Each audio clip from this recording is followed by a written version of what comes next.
Pierre, pour toi, toute l'Église a prié avec insistance. Que le rôle et les tâches des responsables dans l'Église soient soutenus par la prière des fidèles. Pierre, toi qui as écouté et réalisé ce que dit l'ange du Seigneur, aide-nous à être attentifs aux événements dans la vie de tous les jours. Qu'à notre tour, nous soyons toujours discernants et dociles au souffle de Dieu. Paul, converti sur le chemin de Damas, que les yeux de chair de tout homme puissent être transformés au regard de Dieu, que le feu du péché qui installe la guerre dans les sociétés humaines laisse la place au feu ardent de l'amour de Dieu. Paul, du Saul persécuteur au Paul porteur du nom chrétien, aide tout homme qui est en quête du sens de la vie de rencontrer le Christ, le Fils de Dieu, qui s'est fait petit et humble, qui est abandonné, emprisonné, persécuté. C'est avec cette belle prière aux saints apôtres Paul et Pierre que je vous souhaite, chers amis, la bienvenue à Dies Domini, loué soit Jésus-Christ. Et vous l'aurez compris, nous célébrons en ce dimanche la solennité des saints apôtres Pierre et Paul. Et ce dimanche, l'Église nous invite à méditer l'Évangile selon saint Matthieu, chapitre 16, du verset 13 à 19. Et pour les commentaires, je reçois le Père Boris Coudenou. Bonjour mon Père. Bonjour Sylvie. Vous allez bien? Je vais bien par la grâce de Dieu. Et vous? Je vais bien aussi. D'accord. Je vous invite à nous lire l'évangile de ce dimanche et juste après on enchaîne avec les questions.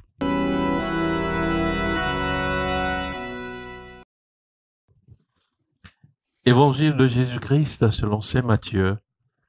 En ce temps-là, Jésus, arrivé dans la région de Césarée de Philippe, demandait à ses disciples: au dire des gens, qui est le Fils de l'homme?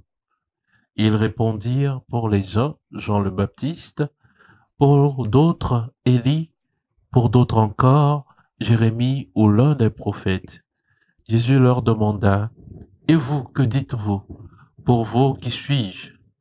Alors Simon-Pierre prit la parole et dit: tu es le Christ, le Fils du Dieu vivant.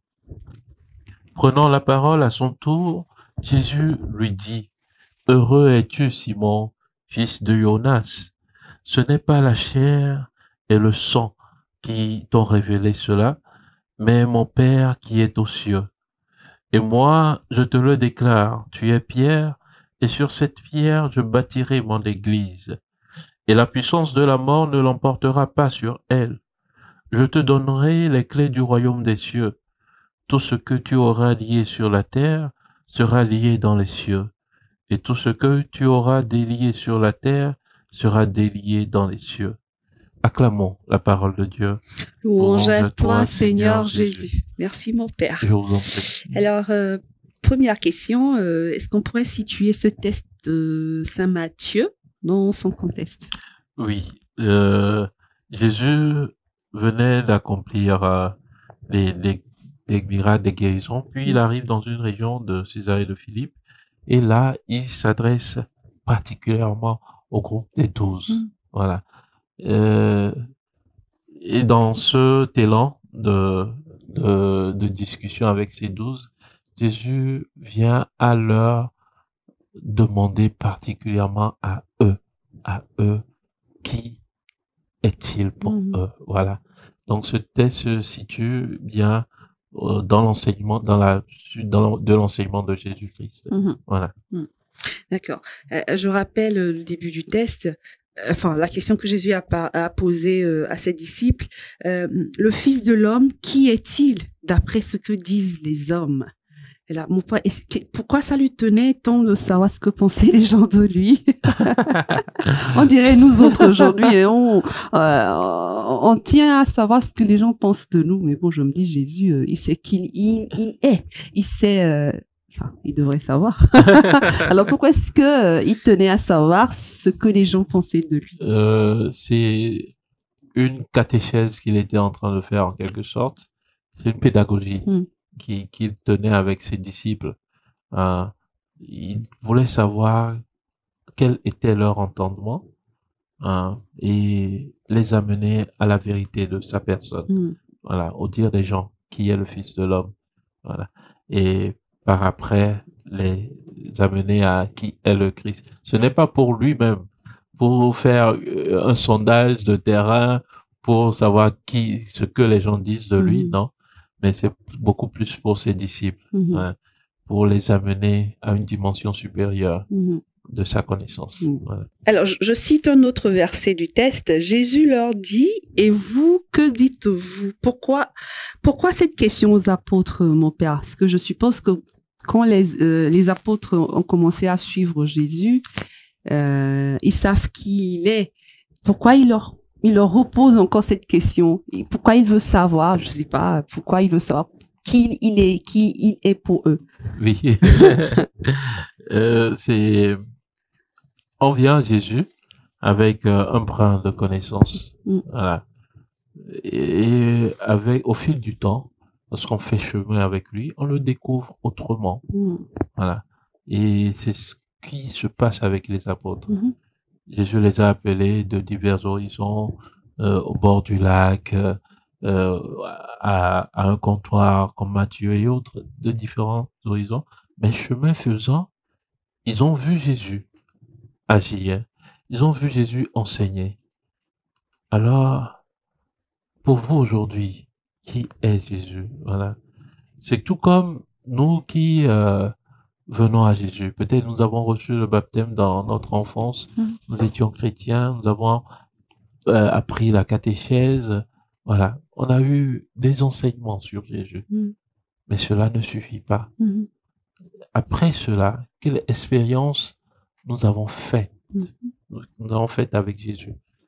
C'est de cela que nous pouvons dire qui est Jésus. Jésus n'est pas simplement un Jésus livresque, biblique, mais c'est un homme qu'il faut expérimenter, avec qui il faut vivre. Voilà. C'est dans cette optique que Jésus dépasse ce plan de la première connaissance que vous avez eue, hein, d'opinion publique. Mais maintenant, après que vous êtes venu à moi, comment vous m'avez vu vivre, comment vous m'avez vu enseigner, pour vous aujourd'hui, qui est Jésus? Voilà. Et je peux dire que la question est posée à chacun de nous aussi. À chacun de nous. C'est pour ça que je disais, c'est une catéchèse de vie du chrétien. On vient au Christ avec des rudiments de connaissances, mais chemin faisant, avec l'expérience qu'on fait du Christ, on vient dire, ah, Jésus, c'est ceci pour moi. Il est mon ami fidèle. Jésus, c'est mon ami dans toutes les situations. Voilà, c'est cette expérience que j'ai de lui. Jésus, quand j'étais malade, c'est lui qui m'a guéri. Donc, c'est lui mon sauveur. Voilà. Donc, chacun a une expérience particulière qu'il fait avec Jésus. Et c'est de cela qu'il bâtit sa foi. Voilà. Merci beaucoup, mon père. Je vous en prie. Alors, prenons la parole, Simon-Pierre déclara, ça c'est après la question de Jésus, « Tu es le Messie, le Fils de Dieu vivant. » Alors, une très belle déclaration de la part de Pierre. Et prenant la parole à son tour, Jésus lui déclara, « Heureux es-tu, Simon, fils de Jonas, ce n'est pas la chair et le sang qui t'ont révélé cela, mais mon Père qui est aux cieux. Et moi, je te le dis, je te le déclare, tu es Pierre, et sur cette pierre, je bâtirai mon église et la puissance de la mort ne l'emportera pas sur elle. Je te donnerai les clés du royaume des cieux. Tout ce que tu auras lié sur la terre sera lié dans les cieux et tout ce que tu auras délié sur la terre sera délié dans les cieux. » Et je voudrais une seconde fois dire, waouh, je sais pas, ce qui pousse Jésus à faire une telle déclaration à Pierre. Alors mon père, pourquoi Pierre? Pourquoi pas un autre apôtre? D'autant plus que dans les évangiles, on a mis l'accent sur le fait qu'il y a un apôtre que Jésus aimait bien, Jean. Il y a d'autres apôtres. Pourquoi le choix s'est porté sur Pierre? Pourquoi c'est lui que Jésus a choisi pour être, en guillemets, le chef de l'Église, le chef de tout ce monde qu'il a drainé derrière lui? Peut-être parce qu'il était le plus faible. Ou bien parce qu'il était le plus âgé. Âgé, ça peut peut-être passer.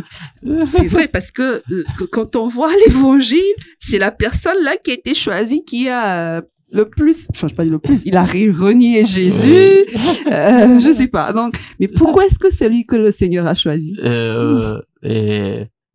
Dieu porte son choix sur les plus faibles, les plus faibles.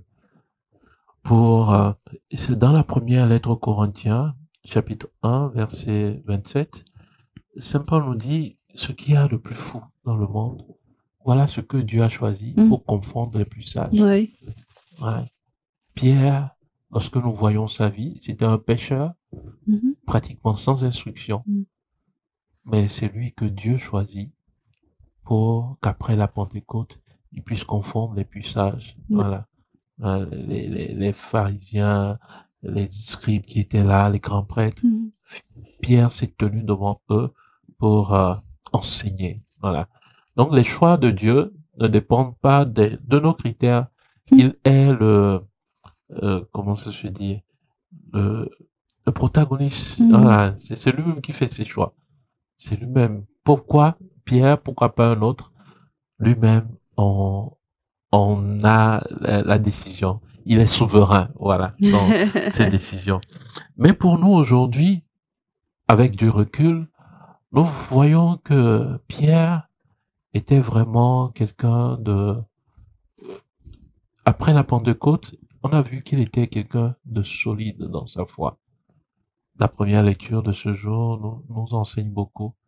Il était même en prison. Voilà.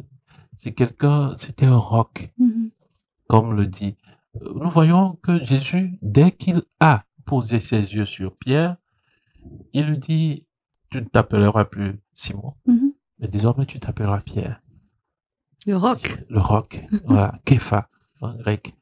Et quand on parle de roc, ce n'est pas, quand on parle de pierre, par exemple en français, ce n'est pas les pierres que nous rencontrons, mais le roc inébranlable sur lequel Dieu veut bâtir son église plus tard. Donc, déjà, dès ce premier appel, Jésus le faisait entrevoir sa mission dans l'église. Et vous avez posé la question suite à la réponse de Pierre. Cette réponse ne vient pas de lui-même. Cette réponse est inspirée de Dieu le Père lui-même. Voilà. Et c'est de cette réponse, de cette révélation qu'il a de Dieu, de la part de Dieu le Père, parce qu'il s'est ouvert à l'Esprit Saint pour recevoir cette révélation. C'est de cette révélation que Jésus maintenant l'institue comme chef des apôtres. Les autres n'ont pas répondu en ce moment, puisqu'ils n'ont pas reçu cette révélation. Pour nous, aujourd'hui, c'est un enseignement également, pour que nous puissions nous ouvrir en tout temps à la révélation du mystère de Jésus-Christ par Dieu le Père dans l'Esprit Saint. En tout temps, que nous puissions nous interroger et demander la lumière du Saint-Esprit. Voilà. Et lorsque le Christ se révèle à nous, cela nous sert de fondement, de pilier de notre foi. Sur cette révélation, alors Dieu bâtit et il confirme Pierre, parce qu'il avait déjà choisi comme Pierre, il confirme maintenant comme le socle sur lequel il va bâtir et construire son église. Puis, plus tard dans l'évangile de Saint Jean, il va encore le confirmer après la résurrection. Après la résurrection. Voilà, suite à la triple interrogation, Pierre même Dieu. Voilà. Donc, le choix de Pierre vient de Dieu, qui est souverain, qui choisit chaque homme, qui le dote de charisme, de dons, chaque homme a une mission. Lorsque nous venons en ce monde, nous avons une mission de vie. Donc, Pierre, sa mission de vie, c'était d'être le chef des apôtres. Voilà. Merci, mon père. Alors, je voudrais qu'on revienne un peu sur la déclaration de Jésus à Pierre. Tout ce que tu auras délié, d'abord, il dit, je te donnerai les clés du royaume des cieux. Oui. Et tout ce que tu auras lié sur la terre sera lié dans les cieux, et tout ce que tu auras délié sur la terre sera délié dans les cieux. On a l'impression que c'est un grand pouvoir que Jésus donne à Pierre. Ouais. Tout ce qu'il aura lié sur la terre sera lié dans les cieux. Alors, mon père, en français facile, qu'est-ce que ça veut dire, toutes ces déclarations que Jésus a fait à Pierre? D'abord, aujourd'hui, excusez-moi, pour tous ceux qui, comment dire, je sais pas dire, oui, jugent et contredisent le Saint-Siège du pape, aujourd'hui, qui est la continuité de Saint-Pierre et tout, et aussi de tout ce que peut-être toutes les décisions que le Saint-Père peut prendre et tout ça. Et je me dis peut-être il faudrait que les gens comprennent un peu cette déclaration de Jésus pour pouvoir comprendre tout ce qui se passe là-bas. Oui.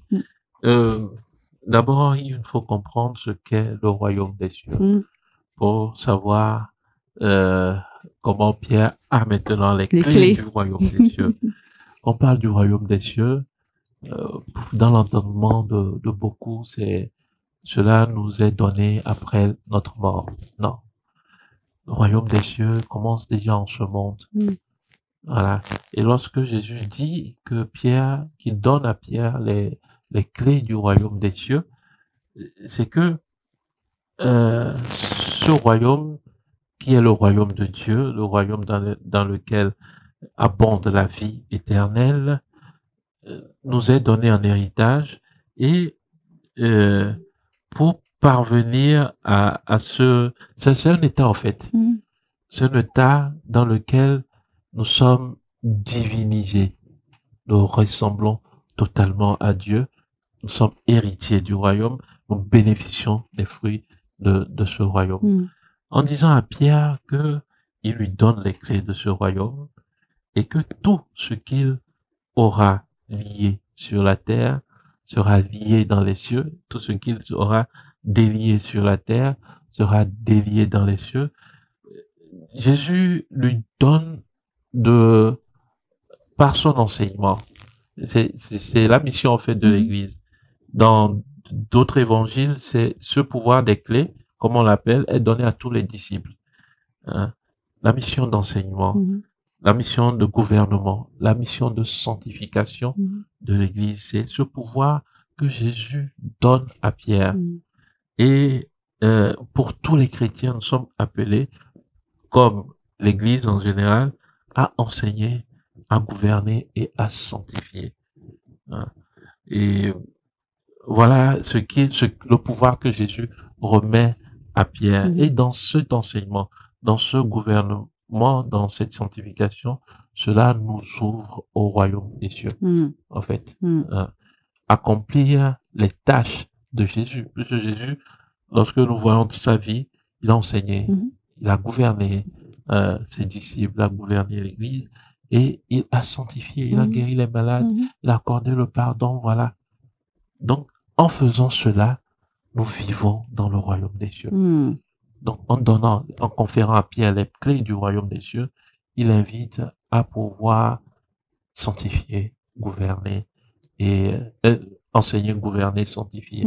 Voilà. Donc, par rapport au pape aujourd'hui, on parle de l'infaillibilité du pape, tout ce que le pape dit dans la chair de Moïse en enseignant, considéré comme vrai. Donc, voilà. C'est toujours dans la continuité de Saint-Pierre. Le pape peut donner son opinion sur une situation. C'est différent de ce qu'il donne comme enseignement dans les encycliques, dans les lettres et tout ça. Voilà. Faut que ça soit clair. Faut que ça soit clair. Faut que ça soit clair. Il peut donner son opinion sur une situation. Une situation au Togo, par exemple, peut donner son opinion. Cela, par exemple, n'est pas dogmatique. Voilà. Mais tout ce qu'il enseigne dans la chair de Pierre, alors nous le recevons comme vrai de la part du Seigneur. De la part du Seigneur. Merci pour cette précision. Je vous en prie. Alors, on ne parlera pas de Pierre sans parler de Paul, parce que c'est les deux qu'on célèbre aujourd'hui. Alors, certes, il n'a pas été mentionné dans l'Évangile, parce que lui, c'est après Jésus qu'on l'a connu, qu'il s'est converti. Alors, pourquoi est-ce que justement l'Église a décidé de le choisir comme second apôtre, chef de l'Église? Pourquoi Paul? Parce que j'imagine qu'il y a eu d'autres apôtres, à part les 12, après la résurrection de Jésus, qui se sont ralliés à la cause de l'Église et tout. Mais pourquoi Saint Paul particulièrement? Oui, d'abord, c'est vrai que l'Évangile n'a pas fait cas de Paul, mais ce que nous avons souligné par rapport au mystère de la révélation, nous fait entrevoir le pourquoi Paul est cité aujourd'hui comme pilier. La révélation que nous avons. Jésus s'est révélé à lui sur le chemin de Damas. Ouais. Et c'est de là qu'est partie sa foi. Tout comme Pierre, le Père lui a révélé qui est Jésus. Et de là, Jésus l'établit comme chef de son église, comme roc, pierre sur laquelle il va bâtir son église. Voilà. Maintenant, Paul, lui, il a été, lui-même il le dit dans ses lettres, qu'il est apôtre, et lui, c'est vrai, il n'a pas connu Jésus de son vivant, mais Jésus s'est révélé tout pleinement à lui. Paul, pourquoi me persécutes-tu? Jésus, dans ce mystère, il lui a livré qui il est. À Pierre, Jésus lui demande, pour vous, qui êtes-vous? Alors, à Paul, Jésus lui a livré qui il est. Et maintenant, de son activité missionnaire, nous voyons que vraiment, cet homme était inspiré de Dieu. Voilà. Tout comme Pierre a travaillé pour l'Église, Paul a travaillé auprès des nations païennes et il a bâti plein de communautés. Aujourd'hui, nous avons dans le Nouveau Testament jusqu'à 13 de ces lettres pour dire que Paul est vraiment un pilier de l'Église. Il nous donne une profondeur de l'enseignement du Christ. Voilà. Ce qui fait que nous l'acceptons aujourd'hui comme apôtre, lui-même se déclare comme apôtre, et aussi parce qu'il est mort à Rome, tout comme Pierre. Pierre d'abord est mort autour des années 64 et 65 après Jésus-Christ, et Paul entre 65 et 67. Comme des martyrs. Oui, les deux ont connu le martyr. Voilà, les deux ont connu le martyr. Pierre, lui, il a été crucifié. Et Paul, c'est plus trop si on va trancher la tête ou quelque chose, c'est plutôt. Voilà. Donc, les deux, quand même, ont connu le martyr sanglant du Christ. Et surtout parce qu'ils sont morts à Rome. Alors, hors Rome, c'est à Rome que la religion chrétienne s'est fait découvrir à toutes les nations. Parce que Rome, en ce moment, était un carrefour des civilisations. Voilà. Donc, ces deux grands apôtres, pour nous, pour l'Église catholique, sont des piliers de la foi. Pierre, parce que Jésus lui-même l'établit comme chef de l'Église. Paul, par son activité missionnaire, par sa profondeur d'esprit et par ses enseignements. Voilà. Merci beaucoup, mon père. Alors, que devons-nous retenir en cette solennité des saints apôtres Paul et Pierre, et que devons-nous retenir de cet évangile de Saint Matthieu que nous venons de lire?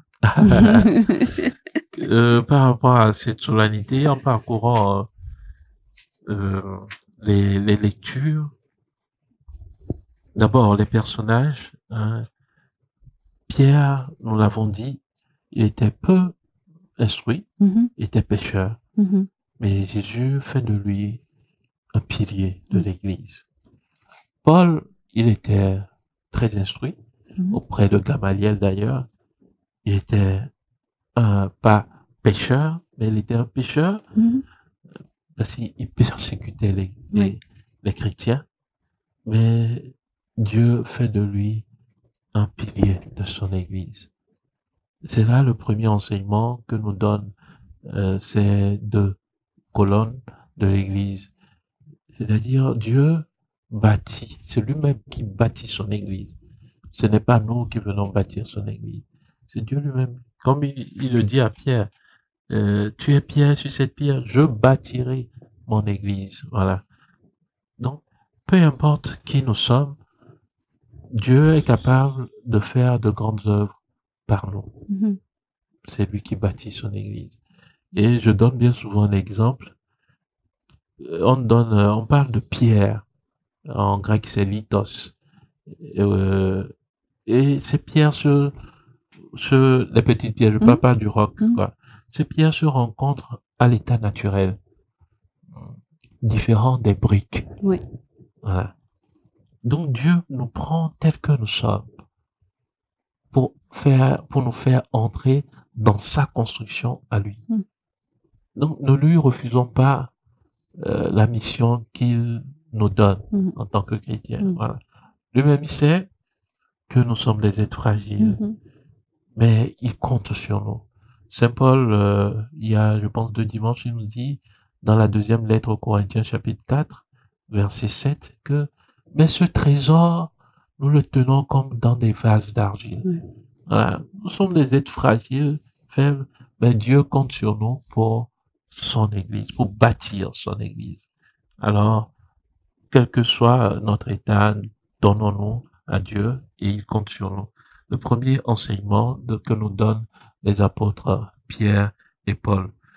Le deuxième enseignement que nous donnent les lectures de ce jour, c'est l'intercession de l'Église pour la cause des apôtres de Dieu.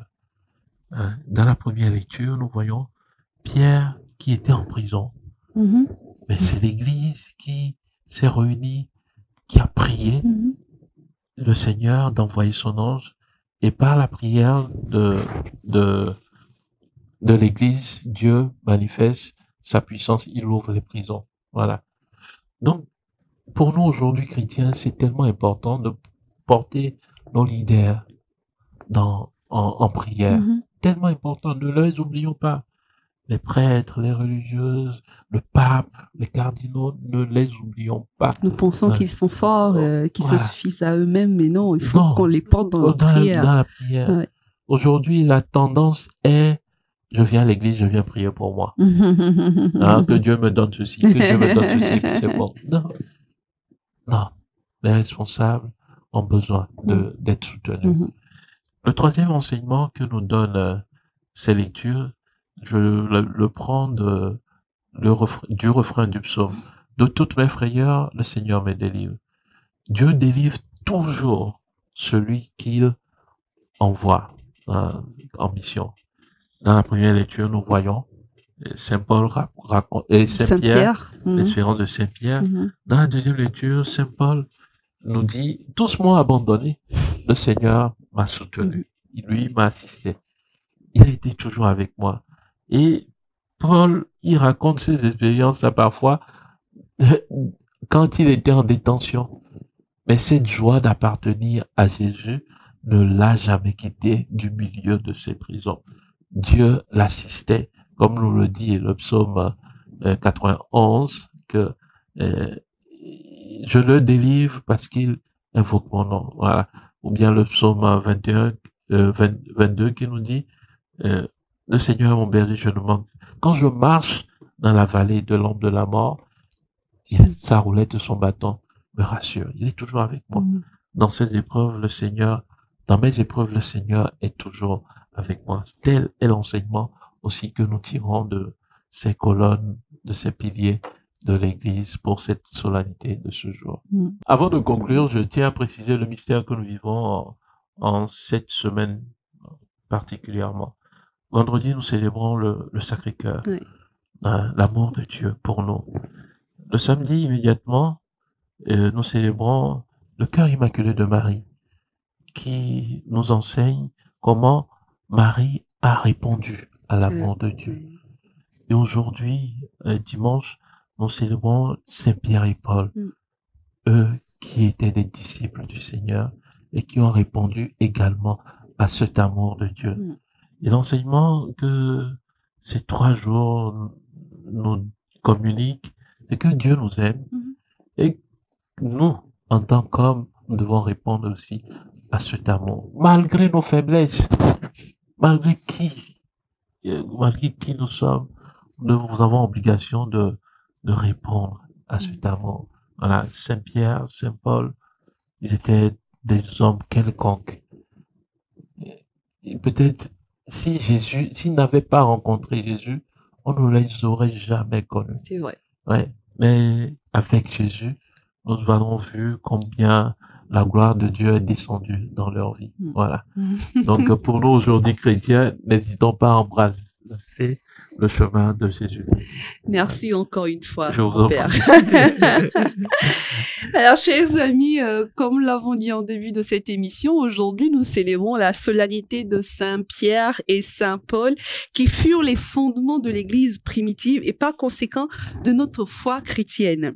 Apôtres du Seigneur, témoins de la première heure, ils ont vécu les premiers moments de l'expansion de l'Église et ont scellé avec leur sang la fidélité à Jésus.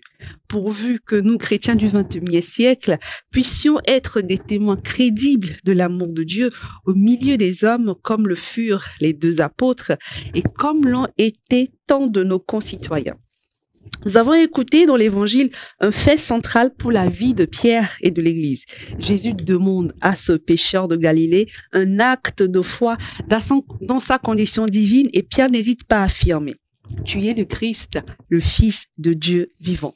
Immédiatement, Jésus institue le primate en disant à Pierre qu'il sera le roc solide sur lequel se bâtira l'Église tout au long des temps, et en lui donnant le pouvoir des clés, la puissance suprême. Même si Pierre et ses successeurs sont assistés par la force de l'Esprit Saint, ils ont tous autant besoin de nos prières, car leur mission est une grande transcendance pour la vie de l'Église. Ils doivent être un fondement sûr pour tous les chrétiens tout au long des temps. Par conséquent, nous devons prier chaque jour pour le Saint-Père, pour sa personne, pour ses intentions et aussi pour tous nos prêtres, nos archevêques, tous ceux qui nous aident dans notre foi et à aller vers le royaume des cieux chaque jour. Merci de nous avoir suivis, chers amis. On se retrouve la semaine prochaine pour un nouveau numéro de Dieste Mini. Soyez bénis. Au revoir.